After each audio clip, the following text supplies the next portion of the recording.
Regardez cette petite fille qui manipule son téléphone portable. Un homme la voit de loin et se demande comment une si jeune fille peut utiliser un tel appareil. Il s'approche d'elle, lui prend le téléphone des mains et fait des gestes comme s'il allait la gifler, en disant « Toi, si petite, comment peux-tu avoir ce genre de téléphone en main ?»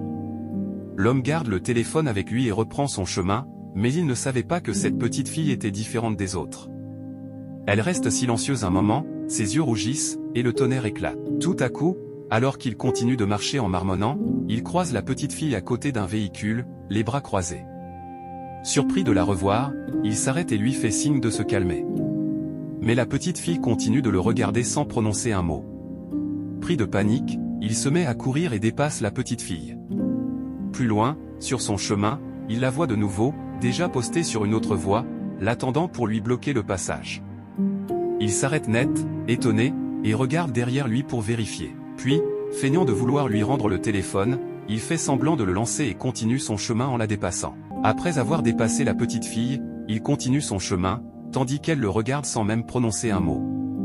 Il la recroise sur un autre chemin, mais il continue de se demander comment une si petite fille peut avoir un tel objet en main. En la voyant, il s'arrête, regarde derrière lui, puis observe attentivement la petite fille, qui le fixe sans dire un mot. Il finit par la considérer comme une simple enfant et la dépasse à nouveau. Attendez de voir ce qui va se passer ensuite. La petite fille se retrouve chez lui, assise sur son canapé, le pied droit posé sur le pied gauche, l'observant calmement.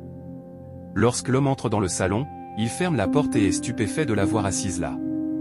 La petite fille continue de le fixer, et il lui dit timidement de se mettre à l'aise. Tout à coup, la petite fille se lève. Pris de panique, l'homme s'agenouille et lui tend le téléphone. La petite fille tend la main pour qu'il lui remette l'objet. Une fois le téléphone récupéré, elle commence à le gifler, une première fois, puis une deuxième, une troisième, et enfin une quatrième fois. Ensuite, elle lui ordonne de punition immédiatement. Sans hésiter, il obéit. Elle finit par l'arrêter, récupère son téléphone et sort de chez lui. Mais l'homme se relève et bloque la porte derrière elle. Vous serez étonné de ce qui s'est passé. Une petite fille quitte l'école pour rentrer à la maison et tombe sur un sacrifice étalé en plein milieu d'un carrefour. Elle regarde à gauche et à droite pour vérifier s'il y a des gens aux alentours. Elle touche la calebasse contenant la nourriture, elle dépose son sac et s'assoit près du sacrifice. Elle frotte ses mains ensemble, prend la calebasse, sort un igname et commence à manger tout en regardant à gauche et à droite. Elle tend la main gauche, pioche les bonbons qui sont dans la calebasse, les met sur son sac, puis continue de manger l'igname. Elle en prend un autre igname dans la calebasse tout en observant devant et derrière. Ensuite, elle dépose la calebasse par terre, prend la boisson qui est à côté, repose l'igname qu'elle tenait dans la main dans la calebasse, ouvre la boisson et boit quelques gorgées. Elle referme la bouteille, ramasse les bonbons qu'elle avait mis sur son sac, les range dans le sac, puis met son sac au dos. Mais, en voulant partir, elle prend l'igname. Après qu'elle a quitté l'endroit où le sacrifice était étalé, avec la boisson en main, tout à coup, elle n'arrive plus à parler. Sa mère, inquiète, appelle une évangéliste pour l'aider à sortir de cette situation affreuse. La dame céleste prie en disant « Père, que toute chose empêchant cette fille de parler soit brisée et détruite. Père, toi qui es le docteur des docteurs, libère cette petite fille de cette malédiction. » Subitement, l'évangéliste a une vision, elle voit comment le marabout a installé le sacrifice. Le marabout, sans dire un mot, tient la calebasse et la boisson dans ses deux mains. Il marche vers le carrefour où il avait déposé le sacrifice. Arrivé à l'endroit, il dépose le sacrifice, tourne autour de celui-ci, puis reprend le chemin d'où il venait.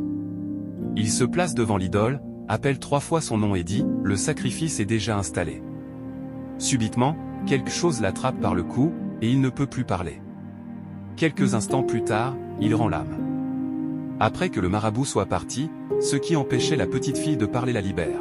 Elle commence à tousser, et la dame céleste s'écrie « Jésus ».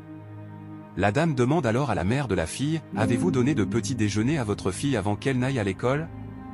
La mère répond « Oui, elle prend toujours son petit déjeuner avant de quitter la maison chaque matin. » La dame lui explique alors tout ce qui s'est passé avec la petite fille.